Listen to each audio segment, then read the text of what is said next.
My lovely people. तो कैसे हैं आप लोग? मुझे पता है आप लोग बहुत अच्छे हैं। मेरी स्टोरी जितना पसंद कर रहे हैं इसके लिए थैंक यू सो मच। और कमेंट नहीं करते यार आप लोग, ये शिकायत है मुझे आपसे। कमेंट किया कीजिए, मेरा भी मोटिवेशन बना रहेगा ना, तो मैं आप लोगों के लिए बहुत अच्छी अच्छी स्टोरीज लेके आऊंगी। आज की स्टोरी है दयावान भूत। इससे पहले कि मैं स्टोरी सुनाऊं, अगर आप मेरे चैनल पर नए हैं तो जल्दी से चैनल को सब्सक्राइब कर लीजिए और स्टोरी पसंद आए तो लाइक और शेयर करना ना भूलिएगा। चलिए कहानी स्टार्ट करते हैं। अभी अभी हाल ही में तो खमेश्वर आया था इस कस्बे में। ऐसा कस्बा जो धीरे धीरे शहर का रूप ले रहा था। इधर उधर दूर दूर तक निर्माणाधीन बिल्डिंगें बिखरी पड़ी थी। कहीं कहीं आसपास में कई सारी बिल्डिंगें बन रही थी तो कहीं कहीं एकदम से सन्नाटा पसरा था। दूर दूर तक एक भी घर नहीं, तो किसी किसी के एरिया में एक आध कच्ची झोपड़ियां नजर आ रही थी। दरअसल खमेसर का बड़ा भाई रमेसर इस कस्बे में दैनिक मजदूरी का काम करता था। उसने ही खमेसर को भी काम के सिलसिले में बुलवाया था। खमेसर बीए पास था और उसके भाई ने उसे बताया था कि इस कस्बे में उसे सुपरवाइजर की नौकरी मिल जाएगी और इसके लिए उसने एक दो लोगों से बात भी की थी। जून की तपती दोपहरी में खमेसर साइकिल दौड़ाता हुआ भाई द्वारा दिए पते की ओर भागा चला जा रहा था। उबड़ खाबड़ रास्ते पर वह तेजी से साइकिल चला रहा था। वह पसीने से पूरा भीग चुका था। उसने साइकिल धीमी की और पास में दिख रही एक कटरैनी दुकान की ओर बढ़ चला। कटरैनी दुकान पर पहुंचकर उसने दुकानदार को कागज पर लिखा पता दिखाया और दुकानदार के बताए हुए कच्चे रास्ते पर फिर से आगे बढ़ने लगा। अभी खमेसर थोड़ा ही आगे बढ़ा था कि उसे 8-10 वर्ष का एक लड़का मिला। लड़के ने हाथ दिखाकर खमेसर को रुकने का इशारा किया और कहा कि अंकल मुझे भी ले चलेंगे क्या? खमेसर रुककर वह पता दिखाया और बताया कि उसे यहाँ पहुँचना जरूरी है। फिर उस लड़के ने कहा कि यह पता उसे पता है और उसे भी उधर ही जाना है। फिर क्या था, खमेसर ने उस लड़के को साइकिल पर आगे ही बिठा लिया और उससे कुछ बातें करते हुए आगे बढ़ने लगा।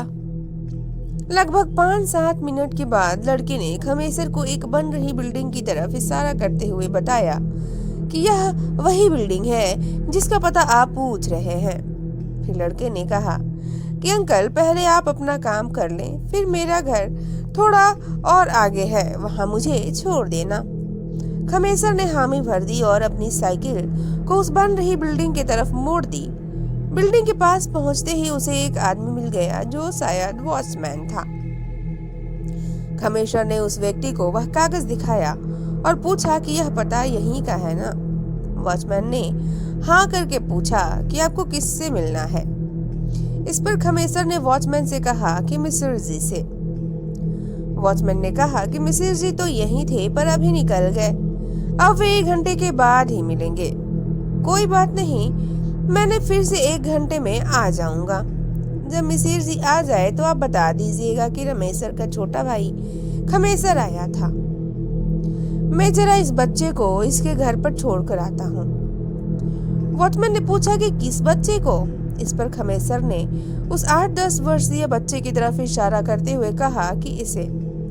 वॉचमैन को थोड़ा अजीब लगा क्योंकि उसे कोई बच्चा दिखाई नहीं दे रहा था, पर उसे बात को टालने के लिए कह दिया कि ठीक है जाओ, पर 1 घंटे तक आ जाना, क्योंकि मिसिर जी आने के 2-3 घंटे बाद फिर यहाँ से निकल जाएंगे।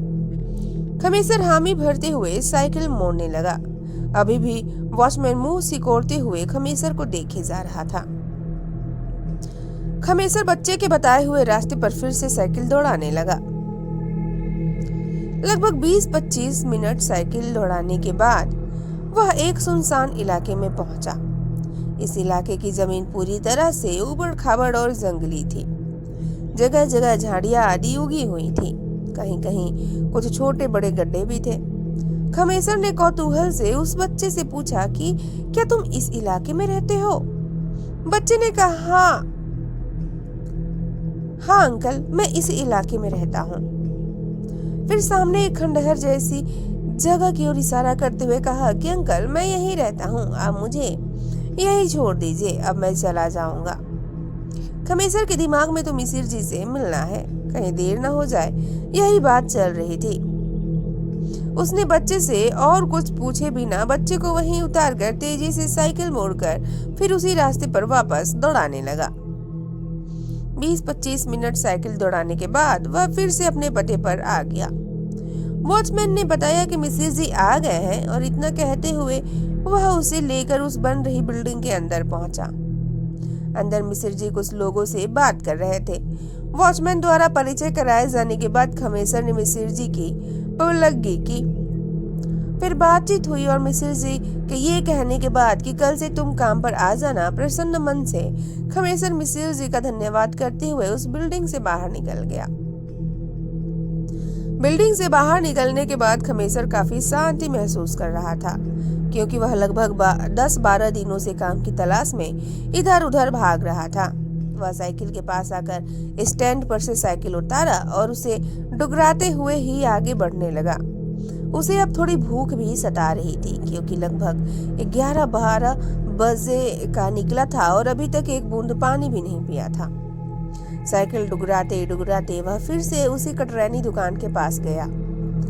कटरैनी दुकान के पास पहुंचकर उसने स्टैंड पर अपनी साइकिल खड़ी कर दी और कुछ खाने के लिए दुकान के अंदर चला गया। दुकान के अंदर पहुंचकर वह एक टूटे स्टूल पर बैठ गया और दुकानदार से एक लड्डू लाने के लिए कहा। दुकानदार कागज में एक लड्डू लपेटकर उसे दे दिया और साथ ही एक जग पानी और एक शीशे का गिलास भी ले आया। लड्डू खाते खाते अचानक खमेसर की नजर दुकान में ही एक खंबे से कांटे में लटकी एक फोटो पर पड़ी, जिस पर फूलमाला चढ़ाया गया था। बच्चे की फोटो और उस पर चढ़ी फूलमाला देखकर खमेसर धीरे से दुकानदार से पूछा कि यह आपका लड़का है क्या? दुकानदार ने उदास मन से हामी भरते हुए कहा कि हाँ बाबू, यह मेरा लड़का ही है। अभी इसकी उम्र भी क्या थी, दुनिया भी ठीक से नहीं देख पाया था, पर भगवान की मर्जी के आगे किसी की मर्जी नहीं चलती। दुकानदार की इतनी बातें सुनने के बाद खमेसर धीरे से उठा और उस फोटो के पास पहुंचकर गौर से उसे देखने लगा। फोटो को गौर से देखने के बाद अचानक उसे कुछ याद आया और उसके चेहरे पर घबराहट के साथ ही पसीना भी आ गया। उसके पूरे शरीर में कंपन शुरू हो गई। बिना कुछ बोले वह फिर से अपनी जगह पर बैठ गया। दुकानदार ने खमेसर के गिलास में चाय उड़ेलते हुए कहा कि बाबू, सबको जाना है पर समय से जाना अच्छा लगता है। यह मेरा लड़का बहुत ही होनहार और उपकारी था, सबकी सहायता करता था, यहाँ तक कि अपरिचितों को भी। इस एरिया के सभी लोग इसे बहुत ही चाहते थे। इसे इस नव निर्माणाधीन इलाके के बारे में पूरा परिचित था। जब भी कोई अनजाना कोई पता पूछता तो यह केवल पता ही नहीं बताता, अपितु उस व्यक्ति को उस पते पर छोड़ कर आता था। इसकी वजह से सभी लोग इसे बहुत ही प्यार करते थे। लगभग 1 महीने पहले की बात है। एक दिन एक अनजाना मेरी दुकान पर आया। उसे उसी जगह पर जाना था जहां से आप आ रहे हैं। मेरा बेटा उस अनजान को लेकर वहां पहुंचा। उस दिन उस बिल्डिंग के दूसरे महले पर पेंट आदि बांधने का काम चल रहा था। पता नहीं मेरे बेटे के दिमाग में क्या आया कि वह एक पैंट पर चढ़ गया। अभी वह पैंट पूरी तरह से बांधा नहीं गया था। उसका पैर फिसला या पता नहीं क्या हुआ, वह पैंट पर से गिर पड़ा और वहां से कुछ लोग उसे लेकर अस्पताल तक पहुंचे। तब तक उसके प्राण पखेरु उड़ चले थे। इतना कहने के बाद उस दुकानदार की आंखें डबडबा गई।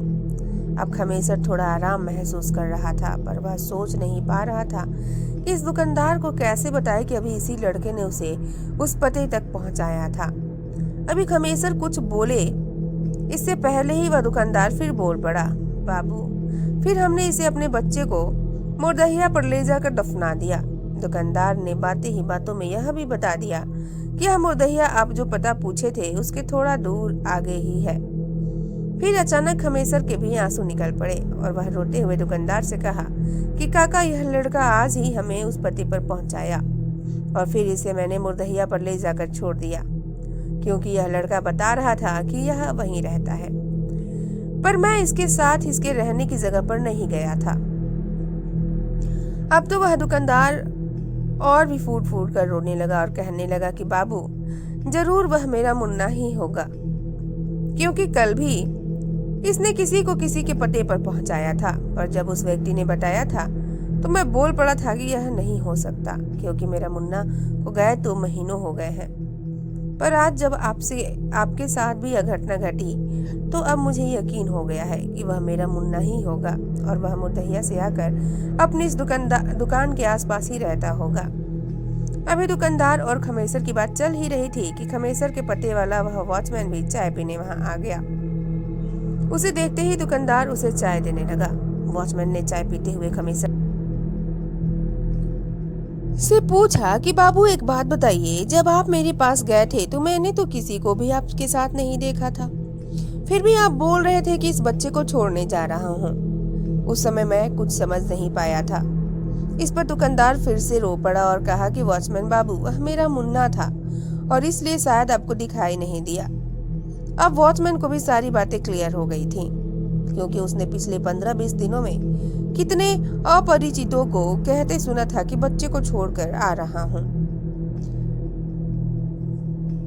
तो आप लोगों को ये कहानी कैसी लगी प्लीज कमेंट करके जरूर बताइएगा, और कहानी अच्छी लगी हो तो लाइक और शेयर करना ना भूलिएगा।